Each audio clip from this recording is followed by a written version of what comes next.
আসসালামু আলাইকুম। আফতার আলো একাডেমির পক্ষ থেকে শুভেচ্ছা তোমাদের। আজকে তৃতীয় অধ্যায় গুণ, চতুর্থ শ্রেণী, পর্ব 3 সংখ্যার গুণ, উপর নিচ গুণ। এটা এর আগে 2 সংখ্যার গুণ করাইছি, পাশাপাশি গুণ করাইছি। আজকে হলো তোমাদের 3 সংখ্যার গুণ, ওই সেম স্টাইলে। আর এর সূত্র হলো, নামটা মুখস্থ রাখতে হবে, 1 থেকে 10 জনের নামটা, তাহলে আপনারা এটা ইজিলি দেখা যাক। এই যে অঙ্ক শুরু নিয়ে গেছি, সমাধান 4 ঘরের নামটা পড়বো 6 বারে। প্রথমে 4 দিয়ে 6 দিয়ে গুণ করব, তাহলে 4 ছক কত 24, 24 কত 2 হাতে, 24 4 হাতে কত 2।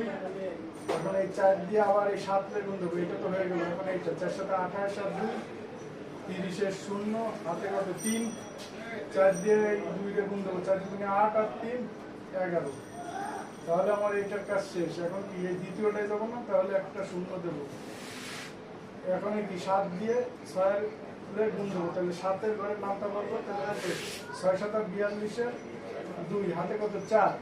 আবার 7 দিয়ে এটা 7 7 49 8 4 53 3 হাতে কত 5। 7 2 14 আর 5 কত 19। তাহলে আমার এইটাও হইলো। এখন এইটা বের করবো। তাহলে এইটার আগে পিছনে কয়টা সংখ্যা, একটা দুটো, তাহলে 2টা 0 দেবে, ওটা একটা 2টা। এখন শুরু করবো আবার 6 কে 6 7 কে 7 2 কে 2। এরপর কি এইটাও হয়ে গেল, এখানে আছে কিছু নাই, তাহলে অঙ্ক শেষ। এখন আমি একে যোগ করবো, কলাম বরাবর যোগ করব। তাহলে 4 0 0 যোগ করলে 4ই থাকে, 0 2 0 যোগ করলে 2 থাকে।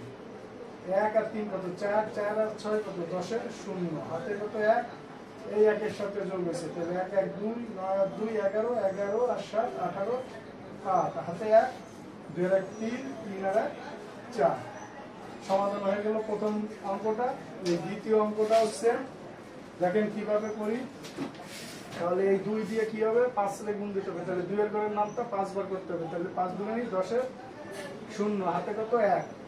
তাহলে 2 0 0 হয়, কিন্তু হাতে 1 আছে না, তাহলে 1। এরপর কি 2 9 2 18। এরপরে এইটা হয়ে গেল। তাহলে এই ঘরে যাচ্ছি, তাহলে একটা মিস এই যে 0। তাহলে 7 দিয়ে 5 এর গুণ দিলে কি 7 এর ঘরের নামটা 5 বার, 5 7 35 এর 5 হাতে 3। তাহলে 7 এর সাথে 0 গুণ দিলে 0 3 আছে না, সেই 3 এই যে বসে যাবে। তাহলে 7 নং কত 63 63 6 2 3। তাহলে আমার এইটা হয়ে গেল। তাহলে 2টা হয়ে গেল, তাহলে 2টা 0 আগে বসায় নেবো। এরপর কি এটা 4 5 20 0 হাতে 2 4 0 0 আর এই যে 2 বসে গেল, 4 9 36। তাহলে আর এখানে নাই, এটা হয়ে গেল আর নাই। তাহলে অঙ্ক শেষ। এখন কলম বরাবর আমি যোগ করবো। তাহলে 0 0 0 1 আর 5 6 0 কত 1 আর 5 6। এরপর কি 8 আর 3 11 1 হাতে 1। তাহলে 1 1 2 2 আর 3 5 5 আর 2 7 6 6 12 2 হাতে কত 1 3 আর 1 4। তাহলে আমার অঙ্ক সমাধান হয়ে গেল। আপনারা অবশ্যই বুঝতে পারছেন। তো আজকে এই পর্যন্ত। সবাই ভালো লাগলে লাইক কমেন্ট শেয়ার করবেন, এবং কোনো কিছু জানার দরকার হলে কমেন্টস করবেন, অবশ্যই উত্তর পেয়ে যাবেন। আজকে এই পর্যন্ত। আসসালামু আলাইকুম।